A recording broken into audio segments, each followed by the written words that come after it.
బంగారాన్ని విడిపించి ఆ రోజు ఆన్లైన్ రేటుకే మేము కొంటాం. Sharma gold company. నమస్తే, వెల్కమ్ టు సుమన్ టీవీ. నేను మీ యామ్ని. ప్రస్తుతం మనతో ఉన్నారు ప్రముఖ ఆధ్యాత్మికవేత్త, ప్రముఖ జ్యోతిష వాస్తు పండితులు డాక్టర్ గుండపూడి శివసుధీర్ శర్మ గారు ఉన్నారు. గురుగారితో మాట్లాడి మనకున్న సందేహాన్ని అడిగి తెలుసుకుందాం. నమస్కారం గురుగారు. శ్రీమాత్రే నమః. శ్రీ గురుభ్యో నమః. గురుగారు, ఈ 2024 సంవత్సరంలో అయితే ఇప్పుడు వంగబాబా అని ఇప్పుడు కాలజ్ఞానం టైప్లో కొన్ని విషయాలు చెప్తున్నారనే విషయం తెలిసింది. అసలు ఏం జరగబోతుందండి ఈ సంవత్సరంలో మనకి?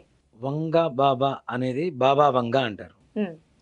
అంటే మనకు పురాతనంగా చాలా మంది శాస్త్రజ్ఞులు, ఇప్పుడు పంచాంగాలు రాస్తున్నటువంటి పంచాంగకర్తలు, భవిష్యత్తులో రాబోయేటువంటి గ్రహణాలు కానీ, వాతావరణంలో జరిగేటువంటి మార్పులు కానీ, యుద్ధాలు కానీ, రాజకీయ వ్యవస్థలు మారడం ద్వారా కానీ వాటి మీద ఉండేటువంటి ప్రభావాన్ని కూడాను ఖగోళ శాస్త్రం ద్వారా కనుక్కున్నారు. ఇవన్నీ కూడా అంటే ఖగోళ శాస్త్రం ఏంటంటే భూమి, ఆకాశం, నక్షత్రాలు, సూర్య, చంద్రులు, ఇవంతా కూడా ఖగోళ శాస్త్రంలో ఉంటాయి. భవిష్యత్తు గురించి చెప్పగలిగేంత శక్తి ఉంటుందా అంటే నిజంగా ఖగోళ శాస్త్రం సంపూర్ణంగా వాళ్ళు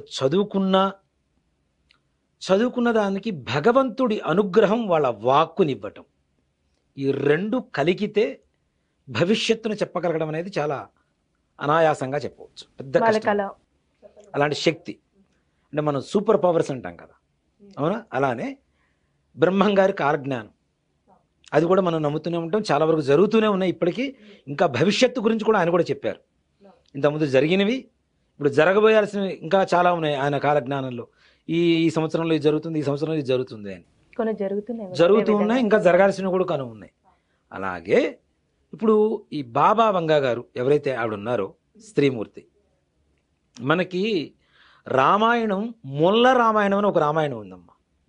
ఒక స్త్రీ రాసింది ఒక రామాయణాన్ని, అవునా? అంటే స్త్రీ శక్తి అని ఎంత గొప్పది అనేది ఈ విషయాన్ని బట్టి చెప్పొచ్చు. జ్యోతిష్యం చెప్పడం మగవాళ్ళే చెప్తారా, మగవాళ్ళే చదువుకొని ఉంటారా ఖగోళ శాస్త్రం అనేది? ఇది కాదు. అంటే ఈవిడి ద్వారా ఇది ప్రూవ్ అవుతుంది. ప్రతి ఒక్కళ్ళు చదువుకోదగినటువంటి విద్య, కానీ దాని మీద ఎక్కువగా ఇంట్రెస్ట్ ఉండాలి. ఆవిడ 16 ఏళ్ళప్పుడే ఏదో ప్రమాదవశాత్తు కళ్ళు పోగొట్టుకొని భవిష్యత్తు తరాల గురించి ఆవిడ దాదాపు 95లో చనిపోయారు. ఆవిడ 95లో చనిపోయిన ఆవిడ చెప్పిన విషయాలు ఇప్పుడు ఇంకా జరుగుతున్నాయి అంటే ఆవిడ ఎంత ముందు చూపు, ఎంత జ్ఞానం కలిగి ఉండాలి ఆవిడ. అమెరికాలో ఒక దాడి జరిగింది ఒక పెద్ద బిల్డింగ్ మీద, కొంతమంది అమాయకులు చనిపోతారని కదా. అలానే ఒక నల్ల జాతీయుడు అమెరికాని ఏళ్తాడని, వైట్ హౌస్కి ప్రెసిడెంట్ అవుతారని ఒబామా గారు.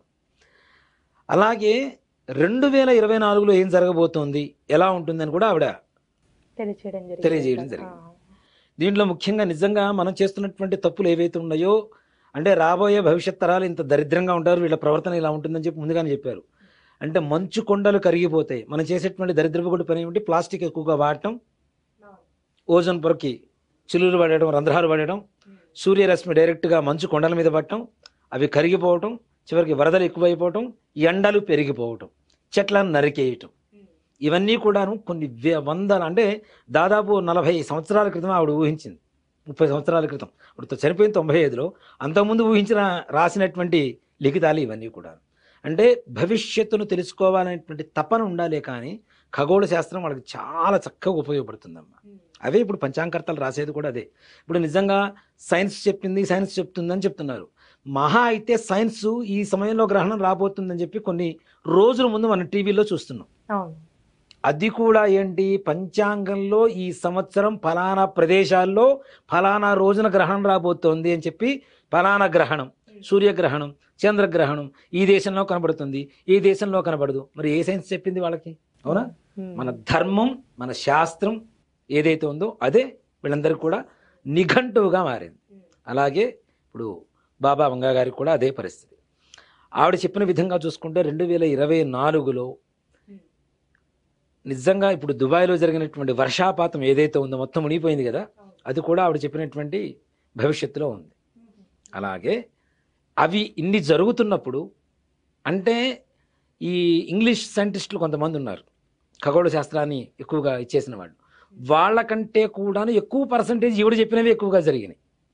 అంటే ఈవిడ ఇంకా ఎక్కువగా ఊహించగలిగారు, చెప్పగలిగారు. అవునా? ఎక్కువ రీడ్ చేయగలిగారు. సో ఆ విధంగా చూసుకుంటే 2024లో ప్రళయం రాబోతుందని చెప్తున్నారు ఆవిడ. అది కూడా నమ్మాల్సింది. 2024కి ఆవిడ చెప్పే విధానం ప్రకారం అయితే 3797 సంవత్సరం నాటికి మానవులు ఎవ్వరూ మిగలరు, వీళ్ళందరూ కూడాను వేరే గ్రహాంతర వాసులుగా మారిపోతారు, గ్రహాల మీదే నివాసం చేస్తారని చెప్తున్నారు ఆవిడ.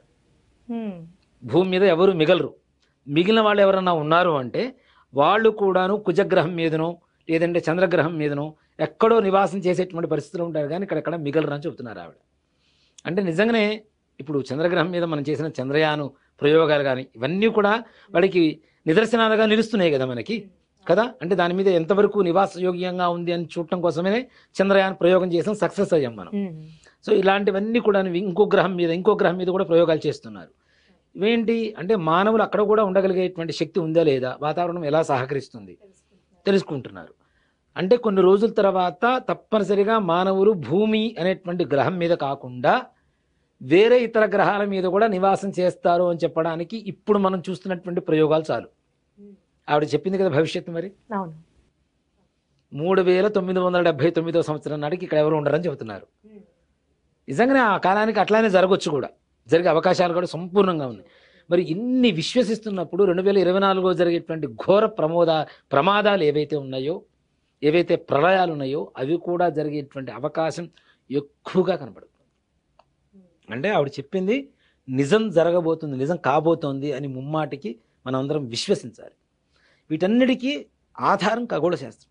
అలాగే మరి ఎవరు కాపాడబడతారు, ఎవరు రక్షింపబడతారు అంటే ఎవరైతే దైవాన్ని ప్రార్థిస్తారో, ఎవరైతే నీతిగా నిజాయితీగా వ్యవహరిస్తారో, పక్క వాళ్ళకి సహాయం చేస్తారో, సహాయం చేయాలన్న ఆలోచనతో ఉంటారో, ఎదుటి వాళ్ళని ఎవరిని ముంచకుండా ఉంటారో, అట్లాంటి వాళ్ళు మాత్రం నిజంగా ఓ మాట చెప్పాలంటే ఈ మూడో ప్రపంచ యుద్ధం అంటూ వస్తే సజీవంగా ఉండేటువంటి వాళ్ళలో సాత్విక ఆహార పరులు ఎక్కువగా ఉంటారని చెప్పి ఇప్పుడు కాదు ఎన్నో వందల సంవత్సరాల క్రితం ఒక సైంటిస్ట్ చెప్పాడు. మాంసాహారం అనేటువంటిది ఉంది కదా, ఇట్లాంటి వాళ్ళు ఎక్కువ మంది నశింపబడతారు, అతి తక్కువ మంది ఉంటారు. ఎక్కువగా జీవించే వాళ్ళలో సాత్విక ఆహారం అంటే శాకాహారులు మాత్రమే ఉంటారని చెప్పి చెప్పబడింది. అదే విధానం ఈ బాబా వంగా గారు చెప్పబడింది. కాబట్టి మనం ఉండడం నిజాయితీగా, అంటే ఎప్పుడు ఏం జరుగుతుందో తెలియట్లా. ఈ కరోనా వచ్చిన తర్వాత ఏ మనిషి ఎప్పుడు పడిపోయి చచ్చిపోతున్నాడో తెలియట్లా, ఎప్పుడు గుండె అయిపోతుందో తెలియట్లా, ఎప్పుడు రక్త ప్రసరణ అయిపోతుందో తెలియట్లా, ఎప్పుడు బ్రెయిన్ అయిపోతుందో తెలియట్లా, ఎవరికి ఏ రకమైనటువంటి క్యాన్సర్లు రోగాలు వస్తున్నాయో తెలియట్లా, అందుబట్టని రోగాలు వస్తున్నాయి. మనం ఉండేదే కొంతకాలం. ఆవిడ మనకి ముందుగా భవిష్యత్తుని తెలియజేస్తున్నప్పుడు మనకు కావాల్సింది ఏంటి, ఉన్నంతకాలం నిజాయితీగా ఉండాలి. ఇది ప్రతి ఒక్కళ్ళు పాటించాల్సినటువంటి విషయం. కాబట్టి చాలా చక్కటి విషయాన్ని అందించారు ఆవిడ. ఆ మార్గదర్శకంగా ఆవిడని తీసుకొని జరగబోయేటువంటి ప్రమాదాల నుంచి మనం, ఆ పెనుముప్పు నుంచి మనం విముక్తి కలగాలి అంటే మనం నీతిగా నిజాయితీగా ఉండాలి. మనం వాతావరణాన్ని కాపాడుకోవాలి. ముఖ్యంగా ఈ ప్లాస్టిక్ ఇట్లాంటి వాడకం ఇట్లాంటివి కూడా తగ్గించుకుంటేనే మన భవిష్యత్తు తరాలకు బాగుంటుంది కదమ్మా. ఇప్పుడే మనకి 42, 43, 44 డిగ్రీలు మనకి ఇక్కడ వస్తుంది. విజయవాడ గుంటూరు అటు సైడ్ వెళ్తే 48 డిగ్రీలు వస్తుంది. కొన్ని రోజులకి ఏం లేదు, నాకు తెలిసి అయితే ఈ సౌరం ఏమంటారు దీన్ని, మన సోలార్ కిచెన్ అంటాం కదా, సోలార్ కిచెన్ మనం డైరెక్ట్ పబ్లిక్గా వండుకోవచ్చు. బియ్యం కడిగేసి నీళ్లు పోసి అక్కడ పెడితే అన్నం అయిపోతుంది, అంతే కదా. దోశ పిండి కొద్దిగా నూనె పూసేసి పిండి వేసేస్తే దోశలు అయిపోతాయి. అంటే అంతటి ఎండలు ఇప్పుడే మనం ఇచ్చేస్తున్నాము అంటే మనం చేస్తున్న పొరపాట్లే కదా. ఆవిడ మనకి మార్గదర్శకంగా తీసుకొని, వారు చెప్తున్నటువంటి మాటలు మార్గదర్శకంగా తీసుకొని ఇహనైనా భవిష్యత్ తరాలకు కూడా మనం జాగ్రత్త పడుతూ ఈ జాగ్రత్త భవిష్యత్ తరాలకు నేర్పుతూ సుఖంగా ప్రశాంతంగా జీవనాన్ని సాగిద్దాం. చాలా చక్కగా తెలియజేశారండి, ధన్యవాదాలు. శ్రీమాత్రే నమః. శ్రీ గురుభ్యో నమః.